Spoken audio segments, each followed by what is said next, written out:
अपने देश की, अपनी मातृभूमि की रक्षा के लिए अपना सर्वस्व खो दिया। उन्होंने कुछ नहीं सोचा। वो ये कहते हैं कि हम ये नहीं जानते कि ये हमारा देश है, हम ये जानते हैं कि ये हमारा परिवार है और हमारे परिवार की रक्षा हमारा कर्म धर्म है। हमारे देश की रक्षा ये हमारा धर्म है। और आज बड़ी सुंदर बात कहते हैं महाराज कि बात जो बतानी है हजारों वर्ष पुरानी है। अरे बात जो बतानी है हजारों वर्ष पुरानी है। विलुप्त हो रही जो रीत है यह मधुर संगीत है। बड़ों का आदर नमस्कार, शून्य का आविष्कार, ओम की मधुर ध्वनि है। यह भारतीय संस्कृति है, सही जीने की यह विधि है। औरतों का सम्मान जैसे देवी है, महाभारत जैसे युद्ध है, रामायण जैसे पाठ भी। अतिथि यहाँ के भगवान है। अतिथि यहाँ के कौन है? कौन है? भगवान है। अतिथि यहाँ के भगवान है। प्राचीन यहाँ के पुराण है। अनेकता में एकता, संग गीता और कुरान है। प्रेरणा यहाँ आशीर्वाद है। यदि कोई व्यक्ति हमें प्रेरणा दे रहा है तो उसे आशीर्वाद समझ करके ग्रहण करो, क्योंकि हो सकता है वही प्रेरणा आपके आने वाले समय को, आपके आने वाले जीवन को परिवर्तित कर दे। इसलिए प्रेरणा यहाँ आशीर्वाद है। गलत करे तो विवाद है। रूप भोजन का प्रसाद है, पापियों को श्राप है। शतरंज जैसे खेल है, वस्त्र धर्म के अलग। अरे शतरंज जैसे खेल है, वस्त्र धर्म के अलग। त्योहारों प्रदेश है, यह मेरा भारत देश है, यह मेरा भारत देश है। महात्मा महापिता लक्ष्मीबाई जैसी वीरता, महात्मा महापिता लक्ष्मीबाई जैसी वीरता अंग्रेजों को दी मात है। यह सांस्कृतिक समाज है। घर की लक्ष्मी है बहू, कहीं मेहंदी की रीत है। शर्म यहाँ एक गहना है, परिवार का एक साथ रहना है। क्या कहते हैं कि अलग अलग सभ्यता, विचारता, विभिन्नता। अरे अलग अलग सभ्यता, विचारता, विभिन्नता। सच्ची मनुष्यता, सौंदर्य की यह कला। चित्रकारी, आरती, लेख और लिपियां। वेद आयुर्वेद पूजे जाते पशु भी। वेद आयुर्वेद पूजे जाते पशु भी यही। अलग अलग सभ्यता है हमारे देश में, विचार भी सबके अलग अलग है। अलग अलग सभ्यता, विचारता, विभिन्नता। सच्ची मनुष्यता, सौंदर्य की यह कला है। चित्रकारी, आरती, लेख और लिपियां हैं। कहते हैं डमक डमक ढोल है, वीणा की ताल है। डमक डमक ढोल है, वीणा की ताल है। नृत्य यहाँ के विशेष है, षट ऋतुओं का यह देश है। कर रहे संस्कृति नष्ट, अरे कर रहे संस्कृति नष्ट। आ गए हैं ऐसे दुष्ट, रोकना उन्हें हमें है, करना अजर अमर इसे। किसे अजर अमर करना है? अपने संस्कृति को। हमें इस संस्कृति को अजर अमर करना है। तो कहते हैं कि रोकना उन्हें हमें है, करना अजर अमर इसे। क्यों? क्योंकि ये हमारे देश की आन बान शान है। इसे सांसों में बसाना है। क्यों? क्योंकि ये हमारे देश की पहचान है। इसे सांसों में बसाना है, बार बार दोहराना है, बार बार दोहराना है। इसके अस्तित्व की रक्षा कर्म धर्म हमारा है। संपूर्ण भारतीय है क्या, यह सबको बताना है, यह सबको बताना है। और ये बात आज मैं आप सभी से कह रही हूँ। और सबसे ज्यादा इस बात का मैं हमारे छोटे भाई बहनों से निवेदन करती हूँ कि देखिए, हम यह नहीं करते कि आप पढ़िए मत, लिखिए मत। पढ़िए लिखिए, क्योंकि देखिए हमारा मानना है कि जब तक जीवन में कोई व्यक्ति शिक्षित नहीं हो रहा है तो फिर लोग उसको क्या समझते हैं? अंग्रेजों ने हमें क्या समझा था? क्या समझा था? मूर्ख। मूर्ख समझा था कि नहीं? क्योंकि वो केवल ये जानते थे कि हमें कुछ नहीं आता, और इसी का फायदा उठा करके देखिए, उन्हें हमारी कमजोरी भी पता थी और हमारी ताकत भी पता थी। हमारी ताकत उस समय की क्या ताकत थी? उस समय की हमारी क्या ताकत थी? हमारी शिक्षा, हमारे पुराण, वेद, शास्त्र, ये सब हमारी ताकत थी।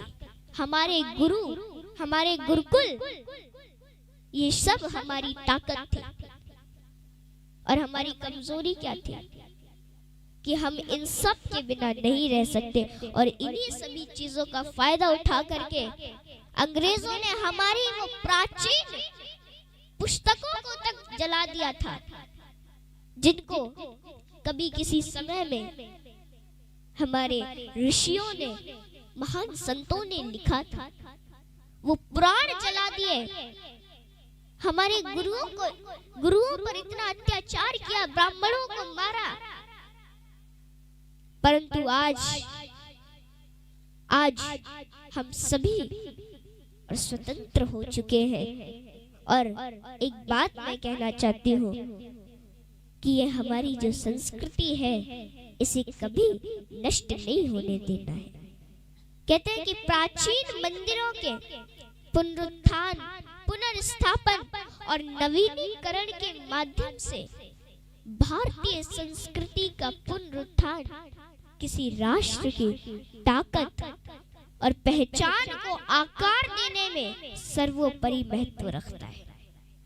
किसी समाज की सांस्कृतिक विरासत, किसी समाज की सांस्कृतिक विरासत उसके मूल्यों, परंपराओं और साझा अनुभवों की परिणति है, जो एकता और उद्देश्य की भावना को बढ़ावा देती है। जो एकता और उद्देश्य की भावना को बढ़ावा देती है। भारत की एकता इसकी संस्कृति में गहराई से निहित है। भारत की एकता इसकी संस्कृति में गहराई से निहित है, जो 5000 से अधिक वर्षों से विकसित हुई है और भौगोलिक और राजनीतिक सीमाओं से परे एक एकीकृत शक्ति के रूप में कार्य करती है। भारतीय संस्कृति का केंद्र हिंदू धर्म है। भारतीय संस्कृति का केंद्र हिंदू धर्म है, जो केवल एक धर्म नहीं बल्कि एक व्यापक जीवन शैली है। भारतीय संस्कृति का लोकाचार हिंदू धर्म के सिद्धांतों और इसके सह अस्तित्व और वसुधैव कुटुंबकम के मूल दर्शन के साथ जुड़ा हुआ है। भारतीय संस्कृति का लोकाचार कितना अच्छा है। और आज कहते हैं कि हम सभी उनको नमन करते हैं जिन्होंने भारतीय संस्कृति की समृद्ध छवि में अपना योगदान दिया है। कहते पूरे इतिहास में भारत को आक्रमणकारियों और उपनिवेशवादियों से चुनौतियों का सामना करना पड़ा, जिनका उद्देश्य इसके सांस्कृतिक ताने बाने को खत्म करना है। जिनका उद्देश्य क्या था? इसके सांस्कृतिक ताने बाने को खत्म करना है। कहते हैं कि इस्लामी आक्रमणकारियों ने मंदिरों को निशाना बनाया। इस्लामी आक्रमणकारियों ने मंदिरों को निशाना बनाया, जो न केवल पूजा के स्थान थे बल्कि शिक्षा, कला, नृत्य, संगीत और संस्कृति के केंद्र भी थे। इन सभी के बावजूद एक बात याद रखिए कि इन सभी के बावजूद भी और भारतीय संस्कृति का लचीलापन समय की कसौटी पर खरा उतरा है। इस पुनरुत्थान के मूल उपायों में से, इस पुनरुत्थान के मूल दर्शनों में से एक पवित्र मंदिरों की बहाली और नवीनीकरण के माध्यम से है। पवित्र मंदिरों की बहाली और नवीनीकरण के माध्यम से है। कहते हैं कि समृद्ध छवि में इसका बहुत बड़ा और योगदान भी है। आज कहते हैं कि मध्ययुगीन काल के दौरान भारतीय संस्कृति को आदि शंकराचार्य द्वारा पुनर्जीवित और पुनर्स्थापित किया गया था, जिन्होंने बद्रीनाथ, रामेश्वर, द्वारकापुरी नामक 4 धामों का अभिषेक किया। जिन्होंने बद्रीनाथ, रामेश्वर और द्वारकापुरी नामक 4 धामों का अभिषेक किया। और आज भारत के चारों कोनों में देश की सांस्कृतिक एकता और अखंडता अंतर्निहित है। देश की सांस्कृतिक एकता, अखंडता अंतर्निहित है। कहते हैं कि पीएम मोदी हाल के दिनों में पीएम मोदी के नेतृत्व में सांस्कृतिक जागृति द्वारा इन सभी मंदिरों को पुनर्जीवित और पुनर्स्थापित करने का ठोस प्रयास किया गया, जिसका हम उदाहरण के तौर पर कहें तो अयोध्या में राम मंदिर का निर्माण, काशी विश्वनाथ कॉरिडोर, उज्जैन में महाकाल, केदारनाथ सौंदर्यीकरण और ऐसी कई परियोजनाएं इस ठोस प्रयास का उदाहरण है। आज कहते हैं कि हम सभी और हम सभी का कितना बड़ा सौभाग्य है कि हमने उस देश में जन्म लिया है जिस देश की संस्कृति, उसकी एकता पूरे विश्व में विदित है। आज कहते हैं कि एक समय ऐसा होता था कि जिस समय हम सभी को अपने परमात्मा प्रभु की बड़ी कथाएं याद रहती थी। और मैं आज भी हमारे छोटे भाई बहनों से, सभी माता पिताओं से यह निवेदन करना चाहती हूँ कि अपने बच्चों में वह संस्कार डालें जिससे कि उनका जीवन और अच्छा बने और वे परमात्मा के बारे में और जान सके। वो परमात्मा को जानने के लिए हमेशा इच्छुक रहे, उनकी कथाओं को श्रवण करते रहे, ऐसा जीवन बनाइए उनका। देखिए, मैं आपको भगवान श्री कृष्ण की एक बड़ी सुंदर कथा श्रवण कराना चाहती हूँ। कहते हैं कि once upon a time Krishna was playing in the courtyard with Balram and others. Once upon a time Krishna was playing in the courtyard with Balram and others. He heard the voice of woman in the street crying out, "Fruits, jambu fruits, jambu fruits." Immediately Krishna wanted to buy some of them, but he had no money. His eager eyes noticed, however, a huge heap of grains stocked nearby. Then he go and take some of the grains from it, and then come to the fruit seller.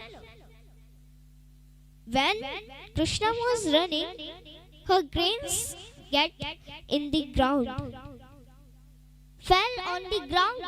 Now Krishna gave that grains to the fruit seller. Fruit seller was so pleasant with his charming innocence.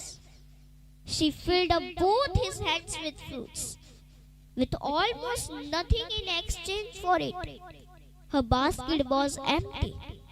She put that few grains in her basket and went back to the home. When she went home, she saw that her basket was too heavy. Why? And then she saw that her basket was full of jewels like gold, silver, diamond, all of these. And then she understood that Krishna was not a child, he is a god. And then she thanked to the god. This is too much of kindness of God. और देखिए, मैं कहना चाहती हूँ कि भगवान परमात्मा इतने दयालु हैं कि वो अपने भक्तों पर किसी न किसी तरीके से कृपा अवश्य करते हैं।